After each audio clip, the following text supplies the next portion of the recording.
Hey folks, this is Bardic Dragoon. Welcome back.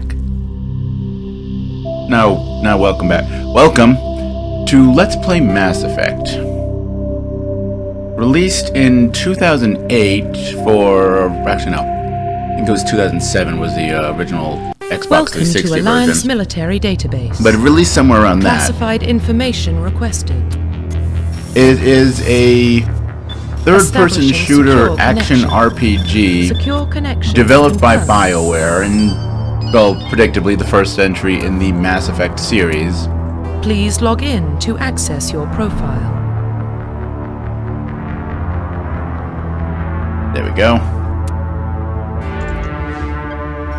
Which is, we're actually going to be playing through the original Mass Effect trilogy in the entirety of it. Because, well, Warning. Data corruption detected. I've been wanting to go through the series for a while, and with the new game coming up soon that Please has reconstruct nothing to profile. do with the original series, Confirm pre-service history. it seemed like a good time to do it. And why not record it? Because, I don't know. Anyway, so of course, first thing is with pretty much any BioWare RPG and a lot of RPGs in general, you start off by creating your character. First things, after you choose your gender, or just choose to go with the preset character, is choosing basically your starting position on the game's morality system. First up is pretty much where you were born, how you grew up before joining the military. You pretty much have the option of Spacer, which is basically a military brat. Your family was in the military, you moved around throughout from planet to planet for most of your life. Colonist, which is the depressing story of, you were born and raised on a small border colony and then slavers attacked and killed your friends and family. Or Earthborn, you were born on the slums of planet Earth and, well, you eventually joined the military to get out of that. Each one of these gives you a predisposition, which along with the second question that I'll ask here once I make my choice, determines your actual starting, as I said, on the game's morality system. Spacer is pretty much inclination towards Paragon or good on the binary scale, although I think it probably aligns more with a kind of... I really think the Paragon Renegade system arguably runs more on a lawful chaotic kind of spectrum, just because like you're always the good guy, even if you're kind of an asshole sometimes with the Renegade options. But, yeah, running from on the lawful to chaotic side of the spectrum, because, well, yeah, when you look, well, it's more apparent on the next one, but yeah. Spacer is more your Paragon, Earthborn is more your Renegade, Colonist is kind of in the middle. We're gonna go with Spacer. Confirm psychological profile. And then psychological profile is basically your career history up to this point. Sole survivor is that you were, during a mission, everything went horribly wrong and you're the only person to have survived the mission. War hero is pretty much you got caught up in a bad situation, but came out on top, keeping your entire squad alive. And ruthless is pretty much what it says. You're cold, calculating, brutal, and you're ruthlessly efficient, but, well, you're ruthless. People may not necessarily, be that fond of you. Now, this one actually determines where your initial points start.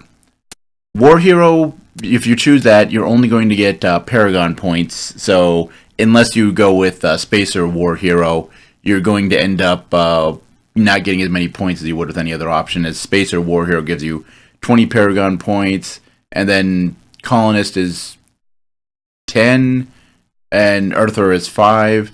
Kind of the same situation with Ruthless, except Ruthless is kind of the inverse. It's your Renegade option. So Earther Ruthless is 20 points. Colonist Ruthless is 15 or 10, I forget which.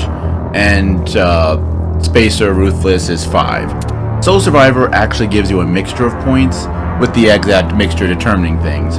If you go Spacer, which as I mentioned is more Paragon aligned, you get 15 Paragon, 5 Renegade.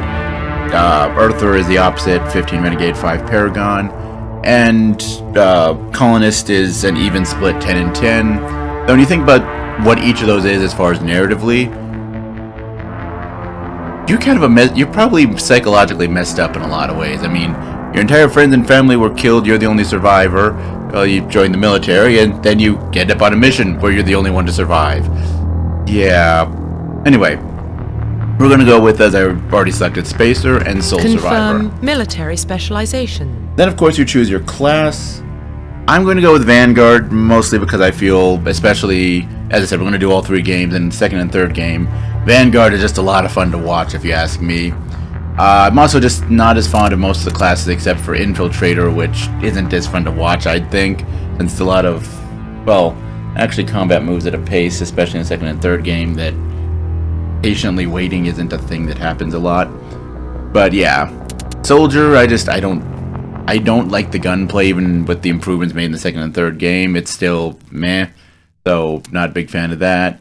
Engineers are actually pretty cool in the second and third game, but not a big fan of them in the first game. And like I said, Vanguard I still think is more entertaining. Adept, yeah, they're okay, I guess. Like, the biotic skills are a cool concept narratively, but mechanically, I don't think until you get into like the DLC in the third game's multiplayer that you really get a lot of interesting things out of the biotics, at least mechanically. And Sentinel, I just feel that a confused class, and it's the worst of all in the first game. So we're gonna go with Vanguard. Confirm facial identification. And then we're going to customize our appearance. Why? Well, because I don't like the default face. Also, I feel like customizing the appearance. I'm going to save you guys having to sit through that in its entirety. We're going to do a quick speed up of that here. So, see you in a few moments, probably. I don't know, depends on how long it takes me to do this and how quickly I can speed up the footage. But yeah, see you in a few moments when we have a fully visualized character. 1 second here.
Okay, so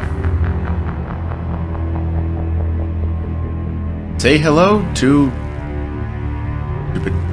one downside with the PC, the character creation, getting them to tilt their head is just awkward. Anyway, Profile reconstruction complete. say hello to Reiana Shepard, who's going to be our hero for the next 3 games. Though I plan to tweak her appearance between games is due to changes in graphics, art style, and also passage of time. Just seems like it makes sense. Identification confirmed. Okay. Just expensive power usage. Yeah, okay, that works. Alright.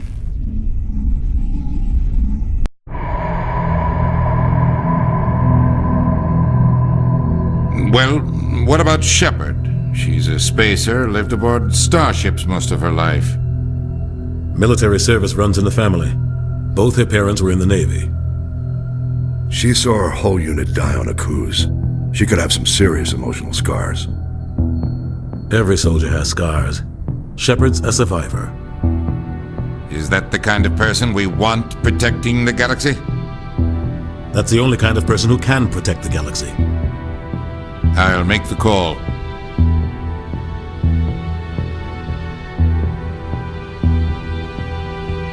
Now, one thing if I can just say here, really great way that they open this, that the whole, explaining, what they, incredible, they discovered technology, told the very fabric of space and time.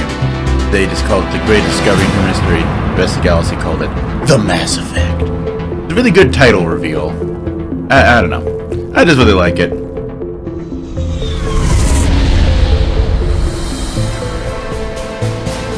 The Arcturus Prime relay is in range. Initiating transmission sequence. Commander?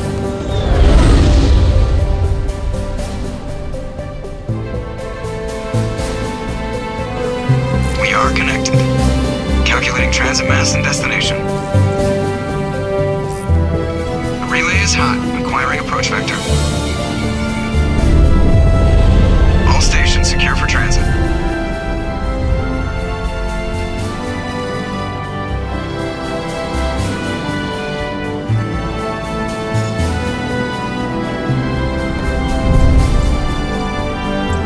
Board is green. Approach run has begun.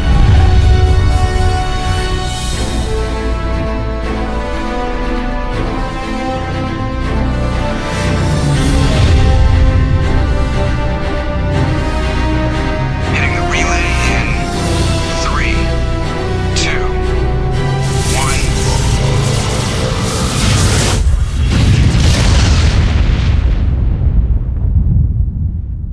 1. Thrusters, check. Navigation, check. Internal emissions sync engaged.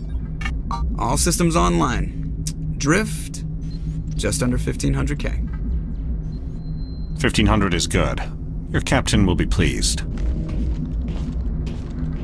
I hate that guy. Nihilus gave you a compliment. So you hate him. You remember to zip up your jumpsuit on the way out of the bathroom? That's good. I just jumped us halfway across the galaxy and hit a target the size of a pinhead. So that's incredible. Besides, Spectres are trouble. I don't like having them on board. Call me paranoid. You're paranoid. The Council helped fund this project. They have a right to send someone to keep an eye on their investment. Yeah, that is the official story. But only an idiot believes the official story. They don't send Spectres on shakedown runs. So there's more going on here than the captain's letting on. Joker, status report. Just cleared the mass relay, Captain. Stealth systems engaged. Everything looks solid. Good. Find a comm buoy and link us into the network. I want mission reports relayed back to Alliance brass before we reach Eden Prime. Aye, aye, Captain. Better brace yourself, sir. I think Nihilus is headed your way. He's already here, Lieutenant. Tell Commander Shepard to meet me in the comm room for a debriefing. You get that, Commander? Great. You pissed the captain off and now I'm gonna pay for it. Don't blame me. The captain's always in a bad mood. Only when he's talking to you, Joker. Alrighty. So, now that we're out of story for the moment and into gameplay, let's take a brief moment to level up our stats and As you can see, in addition to the 2 points I just gained, I have a much higher Paragon score than Renegade, but I do have some points on the board, so good place to be starting. But yeah, as I mentioned in the intro there,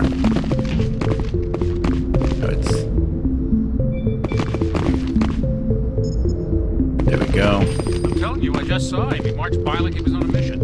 I had to find the walk button. You're always on a mission. And we're getting dragged right along with him. Relax, Presley. You're gonna give yourself an ulcer.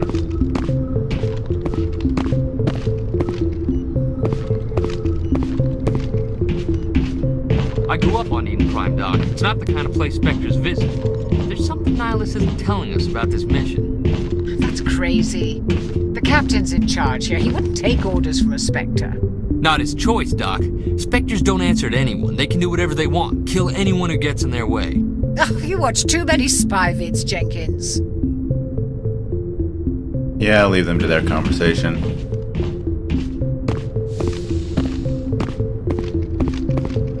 Where do you get that cool eyewear?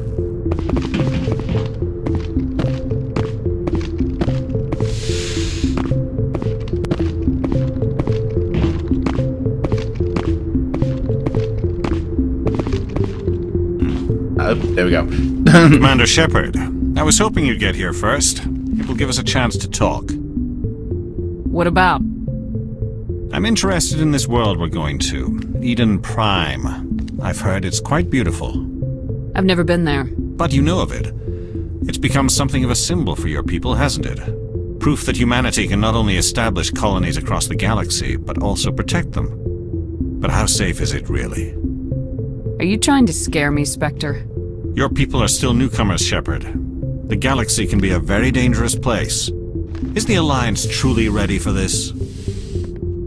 I think it's about time we told the commander what's really going on. This mission is far more than a simple shakedown run. I already figured that out. We're making a covert pickup on Eden Prime. That's why we needed the stealth systems operational. There must be a reason you didn't tell me about this, sir? This comes down from the top, Commander. Information strictly on a need-to-know basis. A research team on Eden Prime unearthed some kind of beacon during an excavation. It was Prothean. I thought the Protheans vanished 50,000 years ago. Their legacy still remains. The mass relays, the Citadel, our ship drives. It's all based on Prothean technology. This is big, Shepard. The last time humanity made a discovery like this, it jumped our technology forward 200 years. But Eden Prime doesn't have the facilities to handle something like this. We need to bring the beacon back to the Citadel for proper study. Obviously, this goes beyond mere human interests, Commander. This discovery could affect every species in Council space. Are we expecting trouble? I'm always expecting trouble. There's more, Shepard. Nihilus isn't just here for the beacon. He's also here to evaluate you. What's going on, Captain? The Alliance has been pushing for this for a long time. Humanity wants a larger role in shaping interstellar policy. We want more say with the Citadel Council. The Spectres represent the Council's power and authority. If they accept a human into their ranks, it shows how far the Alliance has come. Not many could have survived what you went through on Akuz. You showed a remarkable will to live, a particularly useful talent. That's why I put your name forward as a candidate for the Spectres. Why would a Turian want a human in the Spectres? Not all Turians resent humanity. Some of us see the potential of your species. We see what you have to offer to the rest of the galaxy, and to the Spectres. We are an elite group. It's rare to find an individual with the skills we seek. I don't care that you're human, Shepard. I only care that you can do the job. Just tell me what I have to do. I need to see your skills for myself, Commander. Eden Prime will be the first of several missions together. You'll be in charge of the ground team. Secure the beacon and get it onto the ship ASAP. Nihilus will accompany you to observe the mission. I'd like to know more about Eden Prime before we touch down. It's a peaceful farming world, but it represents something much bigger. Eden Prime is one of our oldest and most successful colonies. It proved we were ready to face the challenges of settling new worlds, to forge a place for humanity beyond Earth. It symbolizes humanity's growth and evolution as a spacefaring species. And after this, It will be known as the world where humans made a discovery of galactic importance. Just give the word, Captain. We should be getting close to Eden. Captain, we got a problem. What's wrong, Joker? Transmission from Eden Prime, sir. You better see this. Bring it up on screen.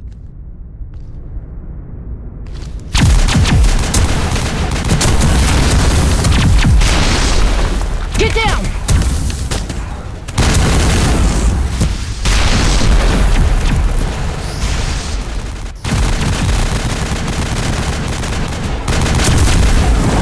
We are under attack, taking heavy casualties. I repeat, heavy casualties. We can't. Need evac. They came out of nowhere. We need.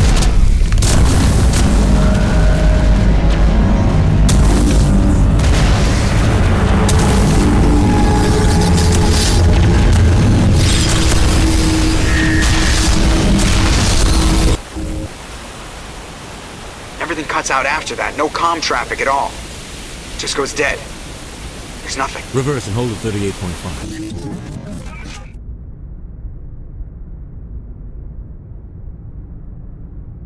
Status report. 17 minutes out, Captain. No other Alliance ships in the area. Take us in, Joker, fast and quiet. This mission just got a lot more complicated. A small strike team can move quickly, without drawing attention. It's our best chance to secure the beacon.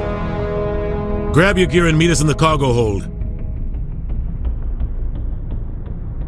Tell Alenko and Jenkins to suit up, Commander. You're going in. The giant hand. Engaging stealth systems. Somebody was doing some serious digging here, Captain.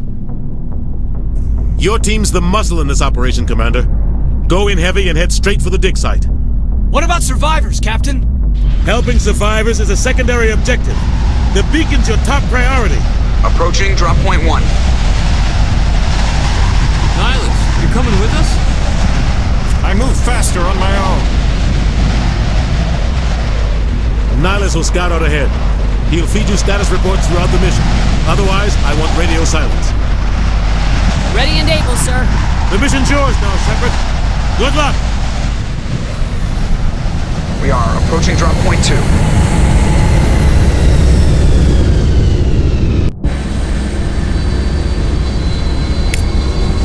Ship perimeter secured, Commander. Alright, so take a quick moment to level up our new squad members here.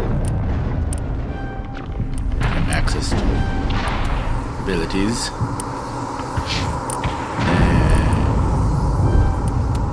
That's a good fit for you. This mutant does look kind of like a monkey. I don't know, he always looked like a monkey to me, I don't know why. Anyway, so this drops us into the first mission. This place got hit hard, Commander. Hostiles everywhere. Keep your guard up. But we're gonna ignore that for now. There at this sunset, because it's actually kind of pretty. Pretty sunset. Anyway, we're gonna call it a day for the moment. Tune in next time where we actually get into some real gameplay and meat of the experience for this game. But until then, of course, as always, later, folks.